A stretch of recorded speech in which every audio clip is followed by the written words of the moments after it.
Students, today we are going to start with our another chapter of maths, that is polynomials. As we have done in 9th class also, that the polynomials is an expression having degree more than 2. Now let's go through the polynomials, the concept of polynomials once again. The polynomials can be categorized on the basis of degree as well as number of terms.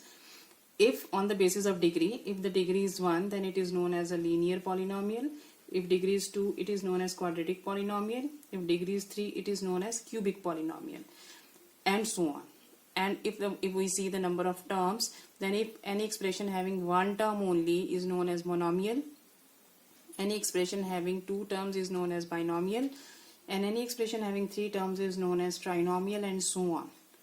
Further, as you are familiar with the term degree of a polynomial is the highest exponent. Suppose we have the expression 5x cubed plus 4x squared plus 2. Here the highest degree is 3, therefore highest exponent is 3, therefore the degree of the polynomial is known as 3. Next is our term 0 of a polynomial. In 9th class we have discussed that 0 of a polynomial is the value which will make our polynomial 0.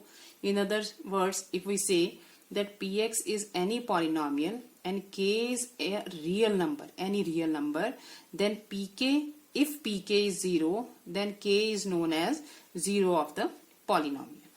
Let's come to our main topic of, in this chapter we are going to discuss about the quadratic polynomial as well as cubic polynomial, and somehow some biquadratic polynomial also. Biquadratic polynomial is the polynomial of degree 4. So a quadratic polynomial is expressed as ax squared plus bx plus c, where a, b, c are the real numbers and a should not be 0. Why a should not be 0? Because if a is 0, then this will become a linear polynomial. Because if a is 0, then this term will become 0, and if this term is 0, it is no more a quadratic polynomial, then it will become a linear polynomial. Here, moreover, a, b, c are also known as the coefficients, where coefficient of x square is a, coefficient of x is b, and the c is known as the constant term. Let's come to the geometrical meaning of zeros of a polynomial.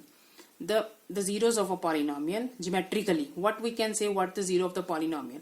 0 of a polynomial px, suppose px is any polynomial, then 0 is mainly the value which intersect, the value where the points are considered as in the graph. We can consider them as the points where the graph is intersecting. Like if y is equal to px is any polynomial, and if it is intersecting x-axis at only one point, then it is known as 0 of the polynomial. So in a linear polynomial is expressed as ax plus b is equal to 0. And we have done in 9th class that linear polynomial always have a straight line. The graph is always represented as a straight line. Now in 10th class we are going to study about the graph of the quadratic polynomial. In this quadratic polynomial, the graph is always represented by a parabola. Its graph, the name of the graph is a parabola. Parabola is a U-shaped curve which can be upward or in this position.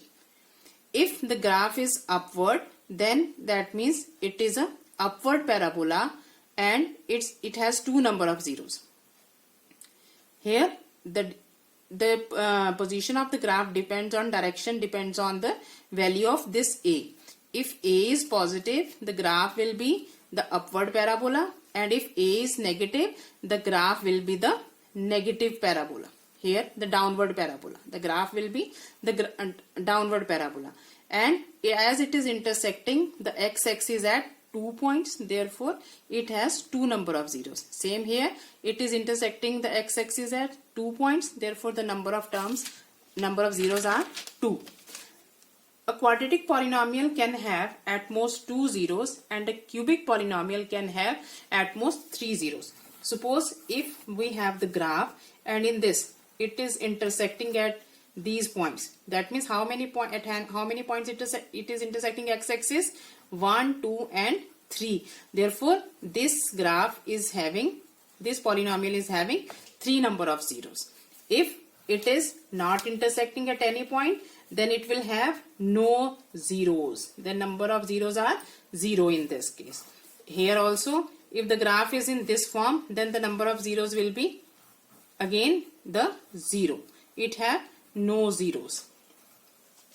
Let's try to understand the first exercise here. In the first exercise, as we have to tell about the number of zeros. The graph of y is equal to px are given in figure below. For some polynomials px, find the number of zeros of px in each case. As in this case, the graph is not intersecting x-axis. Therefore, it has no zero. In this, the graph is intersecting at one point. Therefore, this graph is having 1 0. In this, the graph is intersecting at how many points? 1, 2, 3. Therefore, it is having 3 number of zeros. In this again, the graph is intersecting at 2 points. So, it has 2 number of zeros. In this, the graph is intersecting at 1, 2, 3, 4. 4 points. So, this is having 4 number of zeros. In this last question, 1, 2, 3. So, it has 3 number of zeros. This is all about the geometrical representation of the polynomials. Thank you.